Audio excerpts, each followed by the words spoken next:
ನಮಸ್ಕಾರ ವೀಕ್ಷಕರೇ, ಇವತ್ತು ನಾವು ರುಚಿಯಾಗಿ ಖಾರವಾಗಿ ಬೆಳ್ಳುಳ್ಳಿ ತೊಕ್ಕು ಮಾಡೋದನ್ನು ನೋಡ್ಕೊಳ್ಳೋಣ. ಮನೇಲಿ ಸಾಂಬಾರಿಲ್ಲ ಅಂದಾಗ ಈ ಬೆಳ್ಳುಳ್ಳಿ ತೊಕ್ಕೊಂದು ಫ್ರಿಜ್ಜಲ್ಲಿ ಇಟ್ಟಿದ್ರೆ ಸಾಕು, ರೈಸ್ ಒಂದು ಮಾಡಿಕೊಂಡು ಫಟಾಫಟ್ ಅಂತ ಹಾಕ್ಕೊಂಡು ಊಟ ಮಾಡ್ಬೋದು. ರುಚಿಯಾಗೂ ಇರುತ್ತೆ. ಮಾಡೋ ವಿಧಾನ: ಚಿಕ್ಕ ಮಿಕ್ಸಿ ಜಾರ್ ತೊಗೊಂಡಿದ್ದೀನಿ. ಇದರಲ್ಲಿ 3 ಗಡ್ಡೆಯಷ್ಟು ಬೆಳ್ಳುಳ್ಳಿ, ಅಂದರೆ ದೊಡ್ಡದಾದರೆ 3, ಚಿಕ್ಕದಾದರೆ 4 ಗಡ್ಡೆಯಷ್ಟು ಸೇರಿಸ್ಕೊಳ್ಳಿ. ನಂತರ 1 ಕಡ್ಡಿಯಷ್ಟು ಕರಿಬೇವನ್ನು ಹಾಕ್ತಾಯಿದ್ದೀನಿ. ಕರಿಬೇವಿನ ಫ್ಲೇವರು ಅಷ್ಟೇ ಚೆನ್ನಾಗಿರುತ್ತೆ.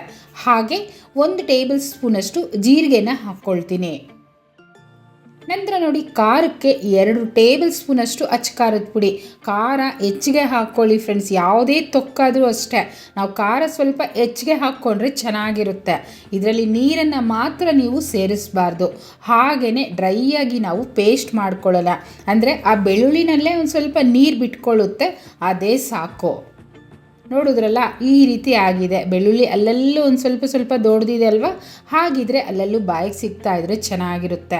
ತೊಕ್ಕಂತೂ ರೆಡಿ ಆಗೋಯ್ತು. ಈಗ ಒಗ್ಗರಣೆ ಹಾಕ್ಕೊಂಬಿಡೋಣ. ಆಮೇಲೆ ನಾನು ಚಿಕ್ಕ ಕಡಾಯನ್ನು ಬಿಸಿ ಮಾಡ್ತಿದ್ದೀನಿ. 3 ಅಥವಾ 4 ಟೇಬಲ್ ಸ್ಪೂನಷ್ಟು ಎಣ್ಣೆ ಹಾಕ್ಕೊಳ್ಳಿ. ಎಣ್ಣೆ ಯಾವಾಗಲೂ ಅಷ್ಟೇ ಯಾವುದೇ ತೊಕ್ಕಾದರೂ ಹೆಚ್ಚಿಗೆ ಹಾಕಬೇಕು. ಎಣ್ಣೆ ಬಿಸಿ ಆಯಿತು. ಈಗ ಸಾಸಿವೆ, ಜೀರಿಗೆ, ಕಡಲೆಬೇಳೆ, ಉದ್ದಿನಬೇಳೆ ಇದೆಲ್ಲನೂ 1/4 ಟೀ ಸ್ಪೂನಷ್ಟು ಸೇರಿಸ್ಕೊಂಡಿದ್ದೀನಿ. ಸಾಸಿವೆ ನಮಗಿನ್ನೇನು ಸಿಡಿತಾ ಇದೆ. ಈಗ 7-8 ಎಸಳಷ್ಟು ಬೆಳ್ಳುಳ್ಳಿನ ಲೈಟಾಗಿ ಚಚ್ಚಿಬಿಟ್ಟು ಹಾಕ್ಕೊಂಡಿದ್ದೀನಿ. ಹಾಗೆ 1 ಕಡ್ಡಿಯಷ್ಟು ಕರಿಬೇವನ್ನು ಹಾಕ್ತಿದ್ದೀನಿ. ನಂತರ ಚಿಟಿಕೆಯಷ್ಟು ಹಿಂಗು, ಒಂದೇ ಒಂದು ಒಣಮೆಣಸಿನ್ಕಾಯನ್ನು ಹಾಕ್ತಿದ್ದೀನಿ. ನೋಡಿ, ಸ್ಟೌವನ್ನು ಮೀಡಿಯಮ್ ಫ್ಲೇಮಲ್ಲಿ ಇಟ್ಕೊಳ್ಳಿ. ಹಾಗೆಯೇ ಕೈ ಬಿಡ್ದಿರ ಮಿಕ್ಸ್ ಮಾಡಿ, ಯಾವುದೇ ಕಾರಣಕ್ಕೂ ಸೀದಿಸಬಾರ್ದು. ನೋಡಿ, ಇಷ್ಟ ಆದರೆ ಸಾಕು. ಈಗ ನಾವು ರುಬ್ಬಿಟ್ಕೊಂಡಿದ್ವಲ್ಲ ಬೆಳ್ಳುಳ್ಳಿ ತೊಕ್ಕು, ಅದನ್ನು ಸೇರಿಸ್ಕೊಳ್ಳೋಣ.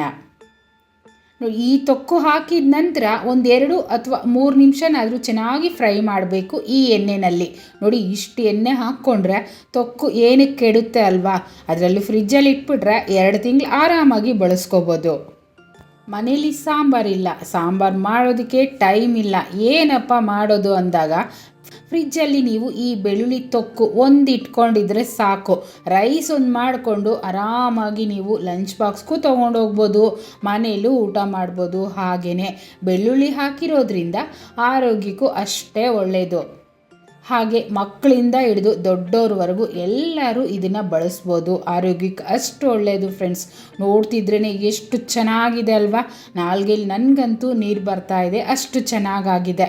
ಓಕೆ, ಈಗ ಮೊದಲು ನಾವು ಸ್ಟೌವನ್ನು ಆಫ್ ಮಾಡ್ಕೊಳ್ಳೋಣ. ನಂತರ ನಾನು ರುಚಿಗೆ ತಕ್ಕಷ್ಟು ಉಪ್ಪನ್ನು ಹಾಕ್ತಾಯಿದ್ದೀನಿ. ಉಪ್ಪು ಅಷ್ಟೇ ನೋಡಿಕೊಂಡು ಹಾಕ್ಕೊಳ್ಳಿ. ತೊಕ್ಕಿಗೆ ಯಾವಾಗಲೂ ಅಷ್ಟೇ ಉಪ್ಪು ಒಂದು ಸ್ವಲ್ಪ ಹೆಚ್ಚಿಗೆ ಹಾಕಬೇಕು. ನೋಡ್ಕೊಂಡ್ರಿ ಅಲ್ವಾ ಫ್ರೆಂಡ್ಸ್, ಎಷ್ಟು ಕಡಿಮೆ ಇಂಗ್ರೀಡಿಯೆಂಟ್ಸಲ್ಲಿ ಎಷ್ಟು ರುಚಿಯಾದಂಥ ತೊಕ್ಕನ್ನು ನಿಮಗೆ ಮಾಡೋದು ತೋರಿಸಿದ್ದೀನಿ. ಇದೇ ರೀತಿ ವೆರೈಟಿಯಾಗಿ ನಾನು ತೊಕ್ಕು ರೆಸಿಪೀಸ್ನ ಚಾನಲಲ್ಲಿ ಹಾಕಿದ್ದೀನಿ. ನೀವು ಕ್ಲಿಕ್ ಮಾಡಿ ಅದೇ ರೀತಿ ನೀವು ಮಾಡ್ಕೊಳ್ಬೋದು. ಓಕೆ, ಈಗಂತೂ ಬಿಸಿ ರೈಸ್ ಜೊತೆ ಸರ್ವ್ ಮಾಡ್ಕೊಳ್ತೀನಿ. ನೋಡಿ, ನಾನು ಈ ರೀತಿ ಸರ್ವ್ ಮಾಡ್ತಿದ್ದೀನಿ. ಇಷ್ಟು ರೈಸ್ಗೆ ಇದೊಂದೇ ಸ್ಪೂನು ತೊಕ್ಕು ನಮಗೆ ಸಾಕಾಗುತ್ತೆ. ಬೇಕು ಅಂದರೆ ನೀವು ಒಂದು ಸ್ವಲ್ಪ ತುಪ್ಪ ಹಾಕ್ಕೊಂಬಿಡಿ, ಇನ್ನೂ ರುಚಿಯಾಗಿರುತ್ತೆ. ಹಾಗೆಯೇ ಈ ತೊಕ್ಕನ್ನು ನೀವು ಒಂದು ಗಾಜಿನ ಬಾಟ್ಲಲ್ಲಿ ಹಾಕಿ ಫ್ರಿಜ್ಜಲ್ಲಿ ಇಟ್ಕೊಂಡು 2 ತಿಂಗಳವರೆಗೂ ಬಳಸ್ಬೋದು. ಇಷ್ಟ ಆಯ್ತಲ್ವಾ?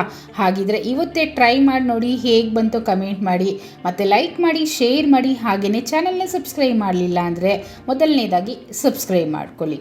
Thanks for watching.